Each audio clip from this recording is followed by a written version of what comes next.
Are you interested in radio and or podcasting? We have Sean Craig Murphy on Inspired By to tell everyone who is interested in any kind of creative industry his experience, his tips on how to get better, and his journey with the Australian Radio School, presenting on 15 plus radio stations and hating 6 plus pillows on a bed, which is interesting.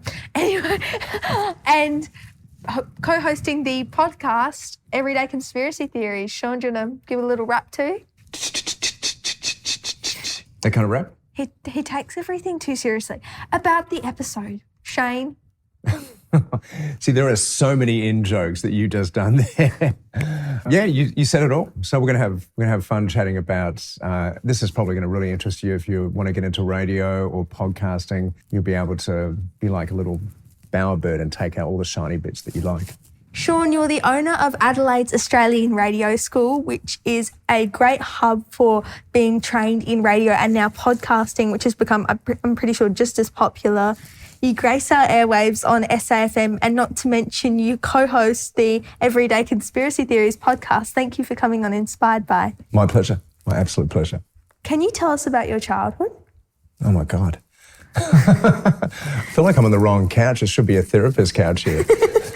So, born in Hong Kong, lived there for the first 3 years of my life, grew up in Indonesia, and a year in Melbourne, and the rest of my life in Adelaide. Then I got a job in radio. When you, obviously once you got into more your high school years, am I right in saying you worked as a DJ at downtown at the roller skating rink? I did.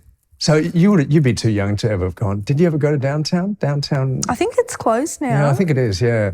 So downtown back in the 80s was this roller skating rink, and it was the place that everyone sort of hung out at. But about 2 years before that, I got a job at a community hall just down the road from where I lived in O'Halloran Hill. And this community hall basically was being built.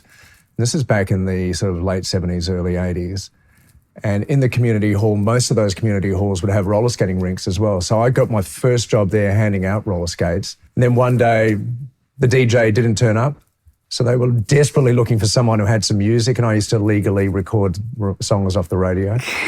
So I had cassettes, got the job as the DJ for a week, and then the other DJ was completely unreliable. So I got a job a few weeks in a row, and after that, applied for a job at downtown. Was there anything through working at downtown at being a DJ that drew you to radio? Yeah, you know what? I reckon that was the first time expressing myself and getting some feedback. And I've never had a great voice, but I think I remember once the lady who worked at the canteen at the place that I first was a roller jock, if you like, came up to me one day, and I'm sure she said it just to be nice. She said, "You know, you've got a nice voice, Sean." And I thought, okay, this is it. You know, this is the turning point for me. Did you go to a radio school or have any professional training? Funnily enough, I did. I went to a radio school for about 3 weeks, and that was the extent of my training. I was living with a guy who was another roller jock from downtown at the time, and I just finished a year of university. Well, finished is a pretty big exaggeration. I got through a year of university, did really badly. I think I only passed one subject, which was general studies. I was doing a Bachelor of Business, so that says how good I was. So I decided to take a year off university, and I was living with this guy, roller skating rink, started radio school, and he said, "There's a job going in Murray Bridge. Do you want to come along for the ride?" Not expecting that I would go for the job because I didn't have a radio demo or anything like that. We both went along, drove up the highway, freeway. Long story short, they hired us both. They gave us half the amount of money that they would each. So instead of giving us 2 jobs with twice the amount of money. And they ended up sacking him after 3 months and kept me on. Okay. Well, everyone's got their different strengths. And when you went to radio school, that was Vaughan Harvey's radio school, wasn't it? Yeah. Did his teaching or the people that taught you, did that at all inspire you in the way you taught for your Australian radio school? You know what? It wasn't until probably 20 years later I was working at SAFM for the first time. This is back in the 90s. And Vaughan Harvey got me to come along to the radio school once or twice and just teach one lesson. And that kind of inspired me. I loved sharing my knowledge and sharing my passion because I've got a really strong passion for the audio industry. And I really enjoyed seeing the passion and the non-cynicism come from the people who were doing the radio school. And I thought, one day I'd love to do that. I'd love to have my own radio school. And it wasn't for another 10 or 15 years that opportunity came up. No, that would have been interesting too, from becoming the student to literally becoming the teacher. Sean, how have you survived, not only survived, but thrived in the radio industry for more than 40 years now? The older you get, the hungrier you have to be and the more passionate you have to be. You just have to run faster, work harder, because, you know, you've got people, and a lot of people I've trained who are after that job, they want that job. And that's the dream one day. You know, the person who does get my job is someone I've trained. I'd love that. I think the other reason why I've sort of hung in there so long is because of the radio school. So I'm surrounded by people in their 20s and 30s who are passionate, who are funny and different, and they're finding different ways of creating content and executing it. So I'm like a leech. I just suck all the life and the content and creativity out of them. Use their ideas for the podcast. Yes, possibly repurpose their ideas. Sean Craig Murphy, would we have to take you under arrest for identity theft or theft in general?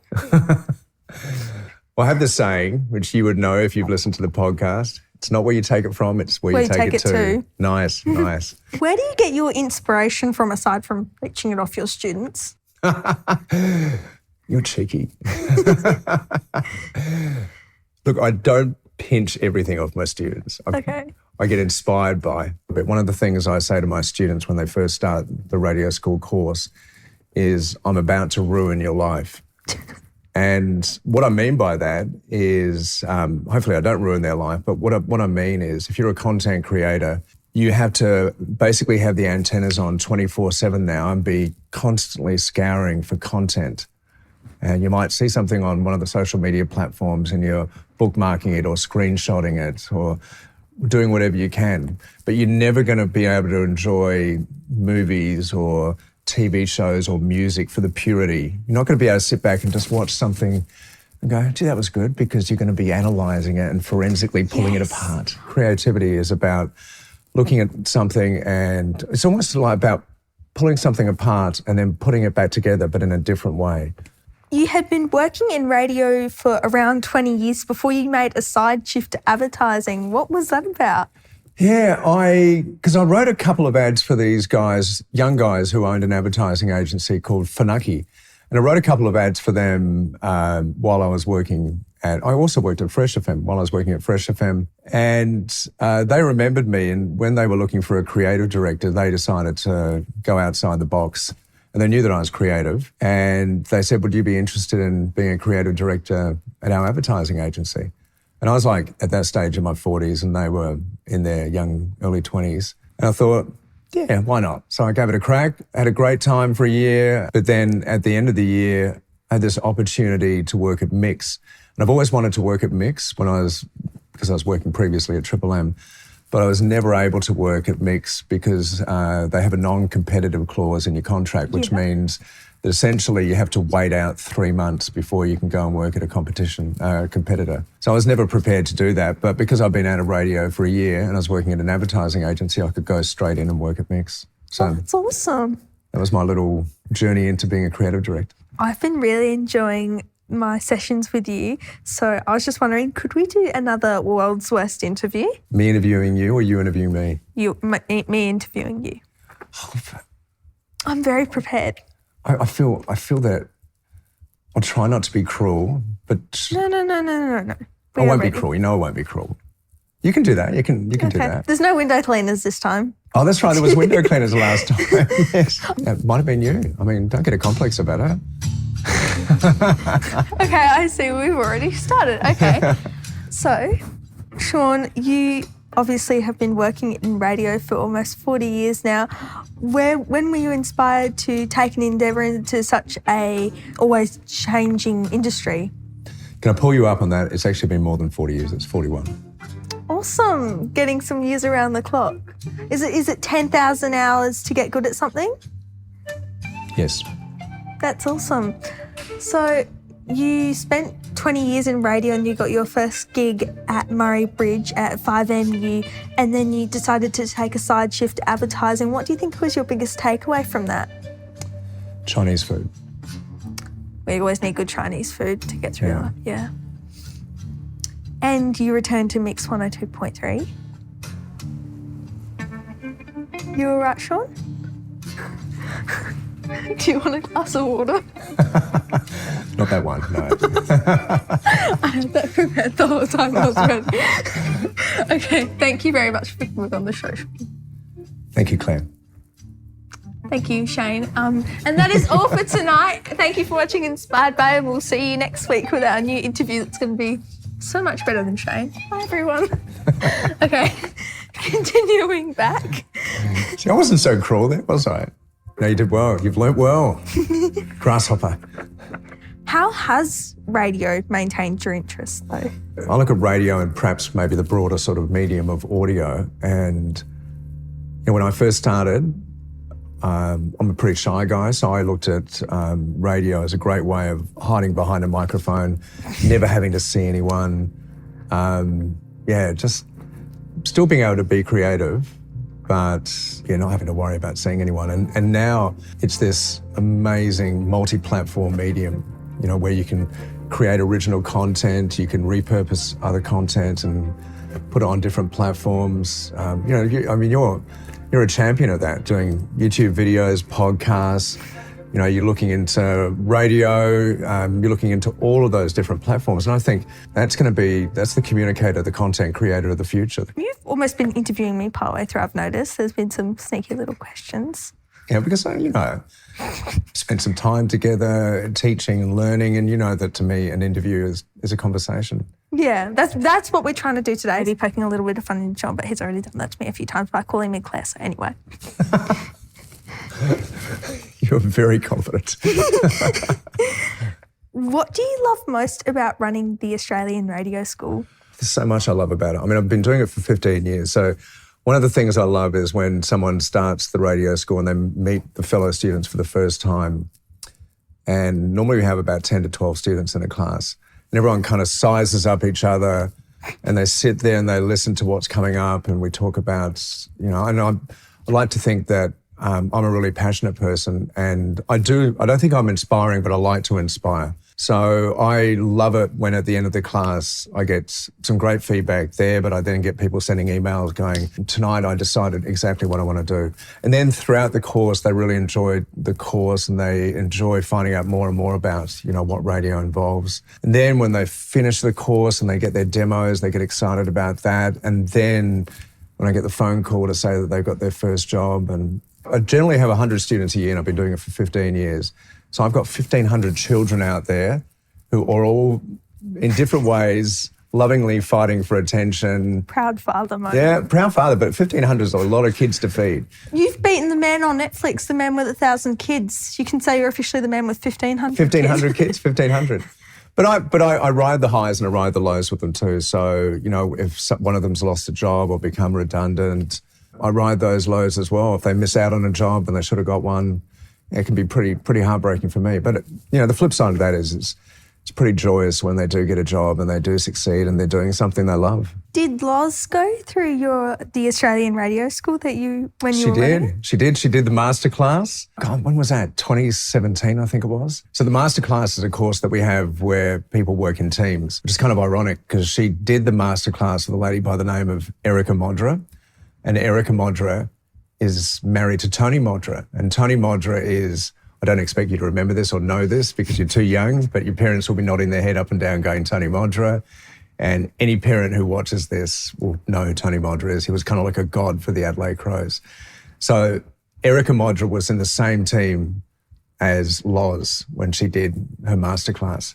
And Loz was completely starstruck. So yeah, she did really well. I knew straight from when she did the course, I knew that she was going to be a super talent. You just know with some people you just go, yep. If they play their cards right and they don't overplay things and they don't expect things to happen, they know that they still have to work for them. They'll be successful. And she was. No, that's awesome to see.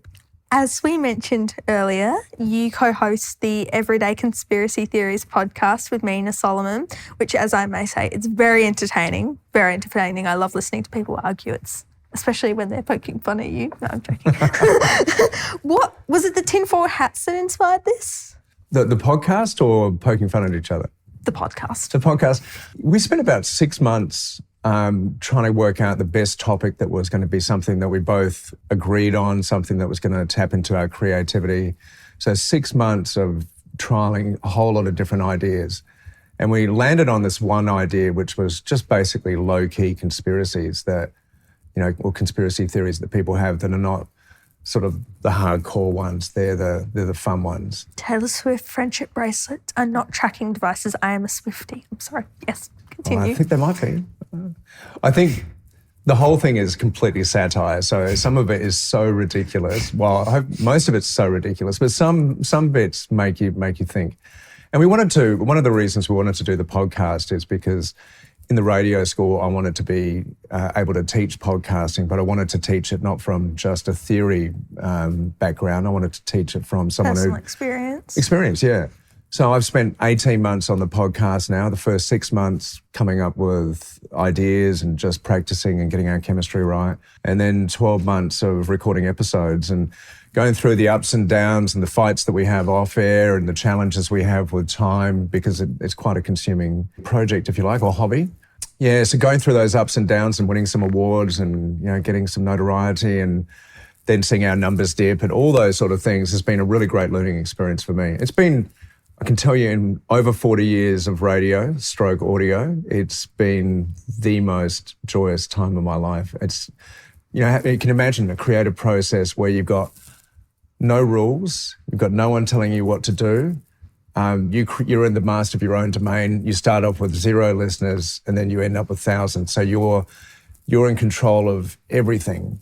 And you're doing it with a guy who's your best friend. And it's fun. It's fun seeing it blossom. It's fun. So listen to the Everyday Conspiracy podcast. And if you have one, send it to everydayconspiracytheoriespod@gmail.com. I think that was also one of the reasons why I wanted to do the podcast, because I love working at SAFM. I enjoy it as much as when I worked there 20, 30 years ago. And I love pop music. So I love doing all that. But there's a little restriction when you can work on radio, in the sense that you can only really talk about certain things. You can have opinions on different things, but you've got a restriction in the sense of it might be 30 seconds or 60 seconds you can talk for. Whereas with the podcast, the stuff that we get away with so far is pretty phenomenal. And didn't the Taylor Swift thing not upload and then you took her name out of it and it did? Yeah. So I don't know. I'm not sure. It's the friendship relationship. Love you, Taylor. Anyway, okay, you've got to be completely honest with me. Yep. You and Mina argue on the podcast like a married couple. Does Samantha have something to be worried about? Well, Samantha and I don't argue, so wow, you're looking at me with that steely resolve. Can you describe yourself with one word? Passionate. Really? Yeah. That's your motto, isn't it? Or be passionate? Yeah, I think what makes anyone successful in whatever they do in life, whether it's social or whether it's a career, whether it's on a career level, I think it comes down to passion. I think, if you really want something, you can't get it on passion alone, but I think that word is probably the most important. Can I tell you what my word would be for you? What's that? Resilient. Resilient, yeah. Because you're always bouncing back no matter whatever the change in market is. What are your thoughts on the future of podcasting and radio in such an evolving and cutthroat industry? That is a really great question. Seriously, great question. Look, I think they work hand in hand. Radio's been the most resilient media industry of all the legacy media. Every time it's been challenged, whether it's been challenged by TV or whether it's been challenged by CDs or the internet or social media or podcasts, it's always found a way of changing and adapting and working in partnership with its competitors. So the biggest podcast platforms now, apart from Apple and Spotify, are radio-based podcast platforms. So Listener on Southern Cross Austereo is a massive, massive podcast platform. And Southern Cross Austereo, which is the company that owns my station, SAFM and Triple M, they could see the podcasts were going to be absolutely huge 10 years ago. So they decided to get involved with podcasts, and we're now able to advertise podcasts that we have in our company, in the Listener company, on SAFM and all the stations around the country. So you imagine if you've got a podcast and you want people to discover your podcast and you were owned by the company that has radio stations all around the country. That's pretty cool. Oh, definitely. So all of a sudden, millions of people are finding out about your podcast. So it works really well. Hand in hand, they work really well. Radio still has, 78% of the listening that you do during a week is through radio. Podcasting is getting up to sort of 15, 20%. So it's growing all the time. So I think radio will have its space for those live shared moments, that human connection that only radio can have. And podcasting is part of the on-demand life that, we all lead. When, we want to hear something, we hear it when we want to hear it and where we want to hear it. What's next for Shaun Craig Murphy? That's a good question. Another good question. I've taught you well. What's next? Look, I think at my age and at my stage of my career, I'm always wanting to learn things. And I think learning about the podcast medium is a really interesting phase for me. So I want to continue doing that. I want to continue working on SAFM for as long as I possibly can. No, your legacy lives on in the South Australian radio industry and beyond with podcasting, and everything that you choose to do, you do it really well. Oh, thank you. What are your thoughts on the importance of community radio stations? Oh, massively, massively important. Community radio is a great place where you can get your confidence up and get behind the panel and push the buttons and just it's kind of like driving. You'll get to a stage where you'll go from thinking about everything you do to not even thinking about it. You won't be second guessing, it'll just be muscle memory that you go through. That's the same when you're on air. You want to get on air, so you're pushing the right buttons, you're moving things down, and you're not even thinking about that sort of thing. Community radio is great for finding your style and making your mistakes. It's good for, I look at radio announcing as a craft, so it's great for refining your craft and just getting better and better, so that when a job comes up on a commercial radio station, you've got a great chance of getting it. There's so many community radio stations. You'd be amazed at how many there are around. And they're great hubs and they're great places.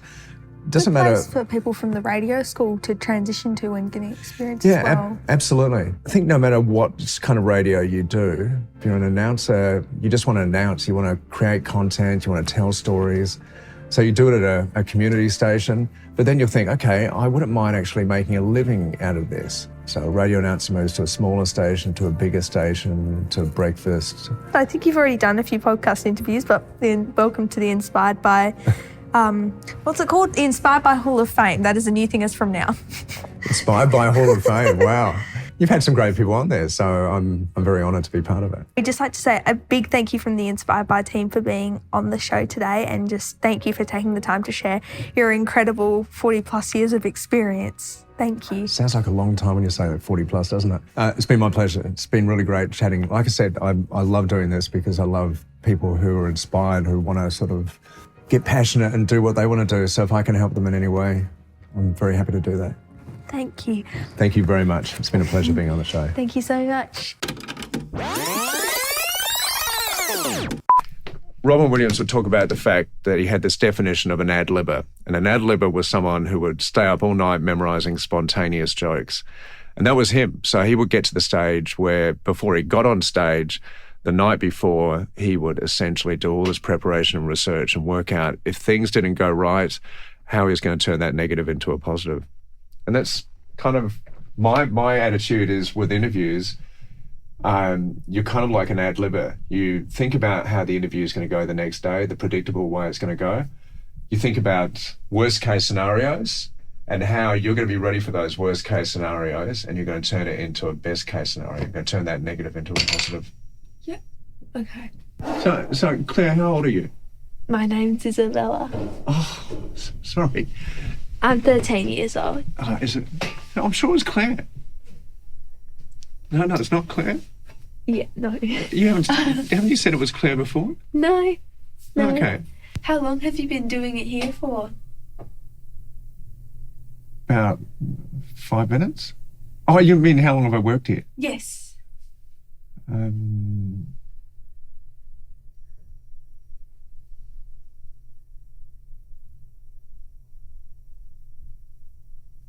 Okay. Can we cut? Can we come up? We can do anything you want. This is the world's worst interview. So that was, you were really annoying. That was so annoying. It wasn't the world's most annoying interview. It was the world's worst. It was like annoying for me because it's like you get given putty. The putty is the person you got to kind of make it the person entertaining, and you weren't. It's like someone had put too much activator in there or something. You thought my name was Claire, bro. Well, I know what your name is. That's why I was doing it.